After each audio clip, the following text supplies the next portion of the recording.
You get used to hearing messed up shit when it's all you come across. I learned not to think too hard about all the kidnappings, murders, and beatings that happen every day. At some point, I just got numb. Mostly. A woman beaten to death in her home? Nothing. Family forced to watch each other burn alive? Shrug. But a man found choking on his own balls. That one I thought about more than I'd like to admit.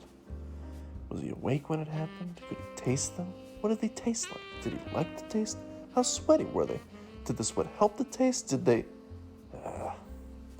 These are the questions that keep me up at night.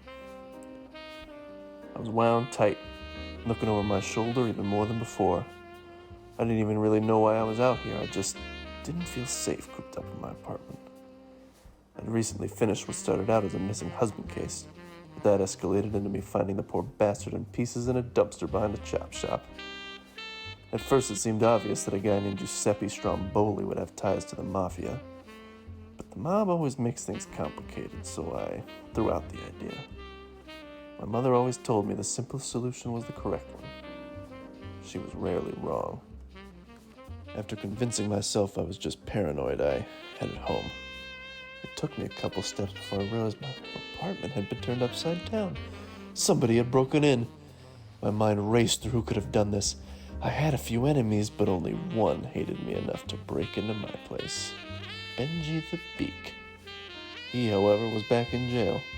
When he got out about a year ago, he seemed reformed, still a bit sketchy, and was working at Mickey's Meat's butcher shop. Apparently, for 6 months, he was moonlighting performing black market circumcisions in the back of the butchers and was using the same knives he used to cut the meat. People were annoyed to have another outbreak of infant penile mad cow disease, but when everyone found out they were sucking down baby dick, the whole city went berserk. Mickey always said you could get any meat you want, no matter the cut. But I don't think this is what he meant. The strangest part of it all was how clean the job was. And I mean the break-in, not the circumcisions. Those were gruesome. Nothing was left behind, and there weren't even any signs of forced entry. All the windows were closed and all the locks on the doors were untouched, as if they had just walked through the door like it wasn't even there.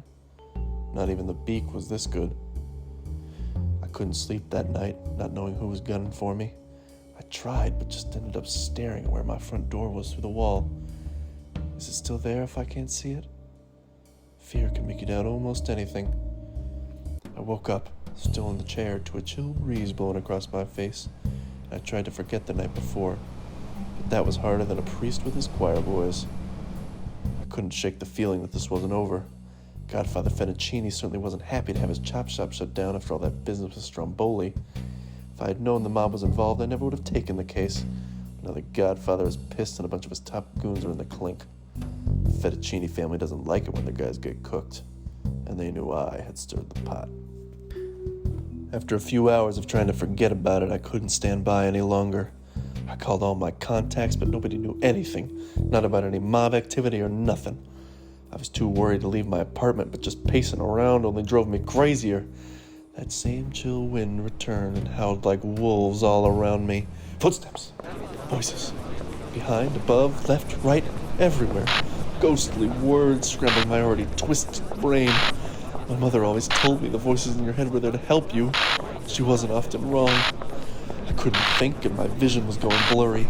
I was reaching my breaking point and was starting to scream as I slammed my fist against the wall and gasped when I fell through the wall as if it were thin air.